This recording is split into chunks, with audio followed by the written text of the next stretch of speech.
The fourth estate is in a state of change. While corporations are paring back and getting out, independents are getting in and teaming up.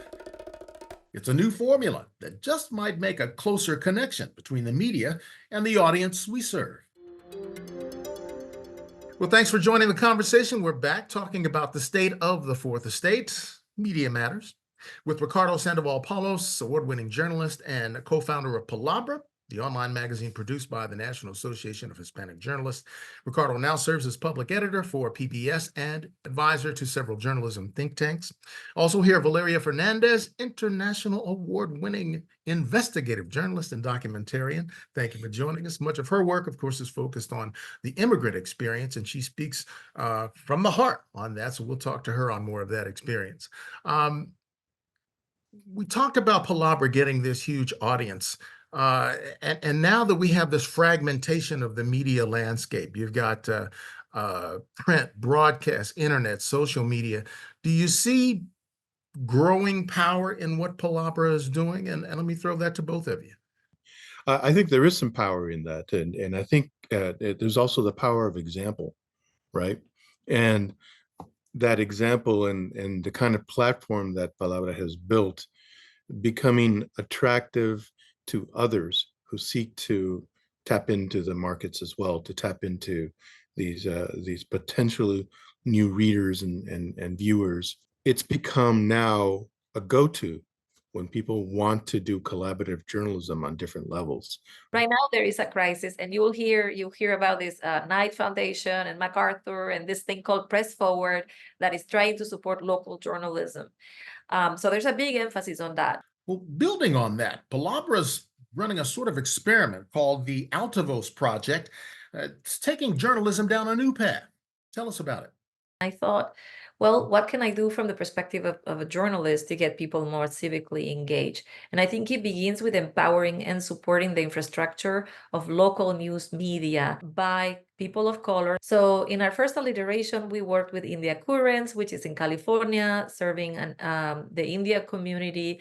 They did reporting that had to do with aging, and there was like a lot of intersectionality with Latinos. So then that story not only was published in India Currents, with the support of a mentor that we provided, but also in Palabra, and we expanded it to look at sort of the parallels of that experience. We have a young man from Venezuela who started his own publication in Florida, doing reporting about the people that do recycling, most of them undocumented immigrants picking up cardboard on the streets.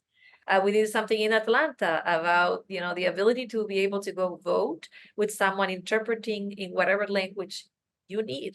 There's a specific county that did that. Local reporter, local photographer. They would all come together, the Indian reporters, the Venezuelan reporter, the somebody from Puerto Rico, and troubleshoot with each other their ideas and propose solutions. That certainly amplifies the impact. In fact, talk about the aftermath of your collaboration on Adrift, that expose on petrochemical pollution in a small Texas rural community. That project was so important because not only the story was published bilingually in the Texas Tribune, but also in a lot of other local publications, but it also had an audience engagement component. So the journalists themselves went with flyers, this is like voting thing, but they went with the flyers to the communities in English and Spanish with a QR code, so people could listen to the story in Spanish or English. It had tips about how to protect themselves, from the pollution, to the extent that that's possible. Sure. But it resulted in a lot of people that wouldn't otherwise get this information receiving it. It also strengthened the relationship between the reporters and the community, because how often do we go back after we do a story to talk to people? And finally, the big problem was the lack of monitoring, beyond obviously the fact that the pollution is happening itself, right? Let's not forget about that. But the monitoring was very deficient in these communities. So now there is local organizations that are installing more community monitors on different homes where there wasn't anything before, and that community is organizing. But it has really made a big splash because of the audience engagement and the collaboration. Yeah. I That's think for journalism at its finest. That's what we ought to be doing. Several of the issues that you cover with Palabra have multicultural overlap.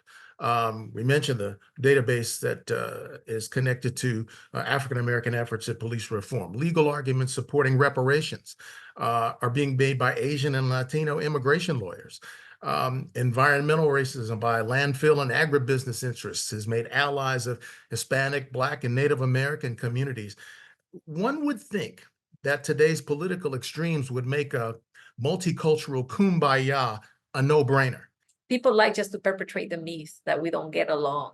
Yeah, But I think our communities are starting to work together. And let's just remember, Latino is also very diverse. The Black community is also very diverse. certainly.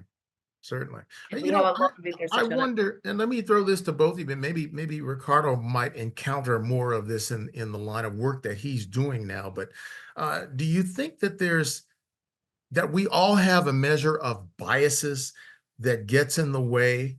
I think there is. I mean, we're humans, right? And we can't help but bring our own biases, and we can't help but bring subjectivity to our work. All of us from our different corners are coming together, sharing the stories that impact our different communities of color, because we understand that there's already an interest there, right? We care. If this is happening to my neighbor, it's gonna happen to me too. We don't live. I mean, yes, there's a certain degree of separation in the communities and the neighborhoods, but just like with immigration, we're mixed families. We're mixed families of color. And apparently, this family approach, i.e., collaboration with other independent networks, is what's blowing up your success. The reach is incredible. The millions of people that can be reached by a particular story or project is just then amplified when you start adding in the layers of collaboration that we've all been able to establish, and not just the power of reaching, of making for a stronger, a louder voice. I think it also serves as evidence for mainstream media to say, hey, there is a market out there. We can't dismiss these swaths of these communities that we've long ignored with our content. We'll take a moment to get you up to speed on our live convention coverage. We'll be back with more conversation.